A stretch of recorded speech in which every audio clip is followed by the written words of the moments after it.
2019年5月23号，警方接到报警电话，听到一个女性自首，说我杀人了，还告诉警方自己的位置。赶到现场之后，警方发现一个女孩坐在地上，一手拿着烟，一手打着电话，旁边的血泊里据说是她的男朋友牛郎刘月。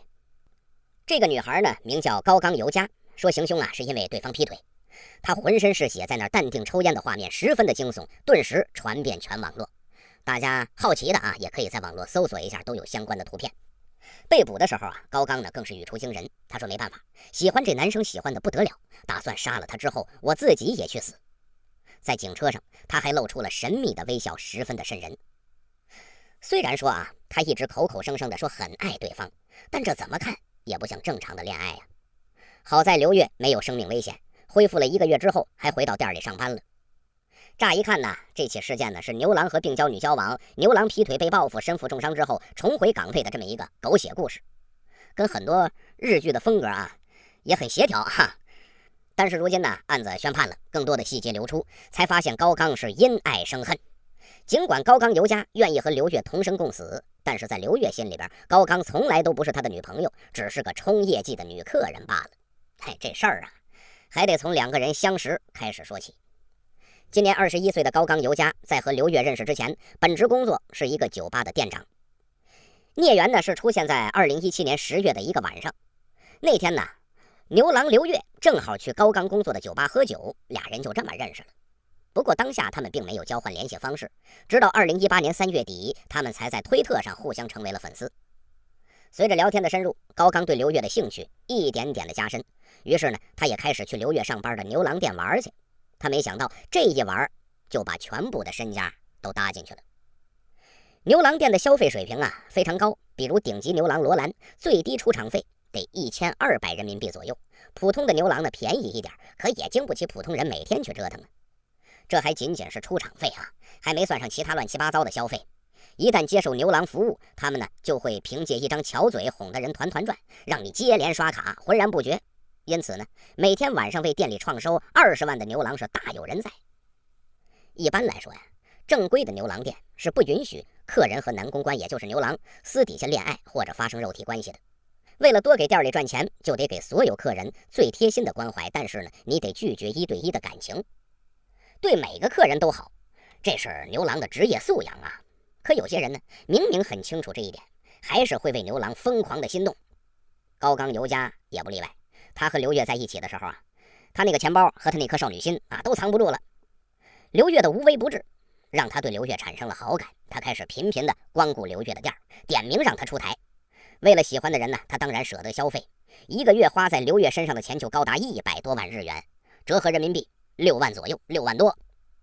砸钱这事儿很好使仅仅1个月之后，高冈就硬把刘月从不知名的小牛郎捧到了全店排名第3的人气明星。不过高冈由佳也只是一个小店长，工资再高他也经不起这么造没几个月他的积蓄就花光了。可是这时候他已经深陷其中，刘月对他的百般关怀让他认定了刘月就是自己的男朋友。刘月对此也没有否认。为了给男朋友更多的支持，高冈需要更多的钱，于是他决定去做来钱快的生意。干嘛呀？卖身。他跑去风俗店工作，陪着有钱的老男人游玩，2个人的工作内容这也算有所重合了算是同行了。不过他赚来的钱并不是为了自己，而是几乎全部投入到了刘月身上。通晓人情世故的刘月早就意识到高冈对自己十分上心，大部分的业绩都是靠高冈一个人氪金对刘月来说，高冈是个很好的客人，可他不能为此就放弃其他的客人所以他一方面跟高冈交女朋友，另一方面又常常和别的女客人一起出去玩。高冈由佳则不一样，一直认为刘月和自己就是男女朋友关系，他付出一切就是希望和刘月结婚，有个家。高冈对刘月提出结婚设想和同居邀请的时候，刘月也都没拒绝，还说了我愿意在今年9月辞掉牛郎店的工作，和你一直在一起。所以说男人的话不要轻信更何况这种男人的话高冈在东京新宿租了一间公寓，每个月的租金就得11万。他让刘月一块搬过来，想要在婚前同居一段时间。可是刘月根本没想和高冈谈恋爱，对高冈说的那些甜言蜜语都是做牛郎说习惯了，这也是人的职业道德。在短短的同居期间，他仍然和不同的女客人甜言蜜语，甚至和不同的女客人发生两性关系。高刚啊，忍了下来，他就听信了刘月的那句话：“我9月份我就不干了。”他就琢磨着，总有一天刘月会退出牛郎界，只属于我一个人。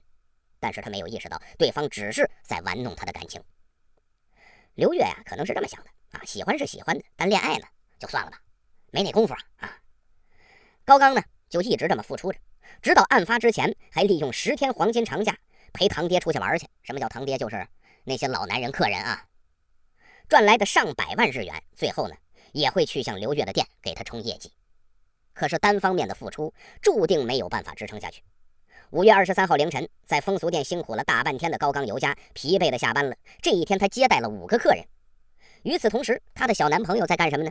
和别的女客人去开房了，电话不接，信息不回。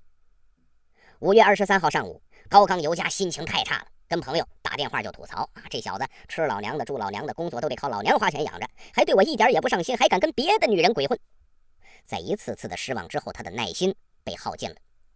当天下午，刘月回到高刚在新宿的住所，他不知道高刚尤佳现在正处于爆炸的边缘。有报道说呀，当时刘月的电话响了起来，是刘月的另外一个女客人打来的。高刚看到之后彻底崩溃了，拿起一把刀就捅向他左侧的身体。也有说法呢，是刘月睡觉的时候，高刚突然攻击的。总之，毫无防备的刘月是又惊又疼啊，主要是疼啊。而高刚尤佳呢，看到自己心爱的人满脸扭曲，突然又动了恻隐之心，不想继续杀死他了。刘月挣扎着跑出了房门，顺着电梯到达了1楼之后，还是倒在门口了。高刚追出来，看见刘月在地上绝望的眼神，就走过去，坐在他身边，点上一根烟，拿起手机拨通了电话。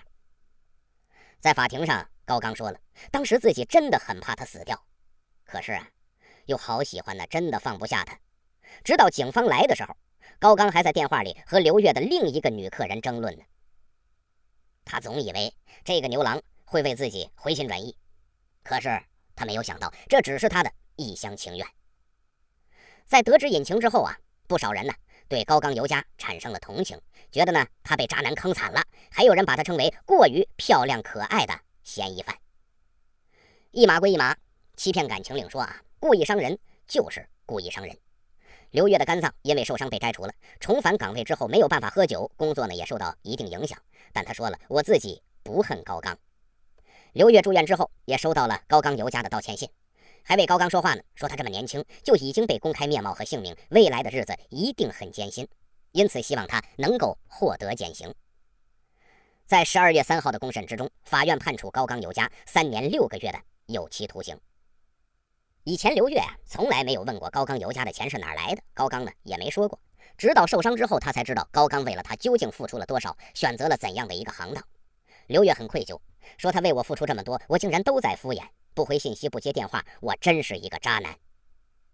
刘月呢也曾经坦诚过，说我以后的梦想是当个小白脸儿，吃一辈子软饭。所以啊，咱们来看看这俩人啊，一个想要安定的家庭生活，另一个想着被富婆包养。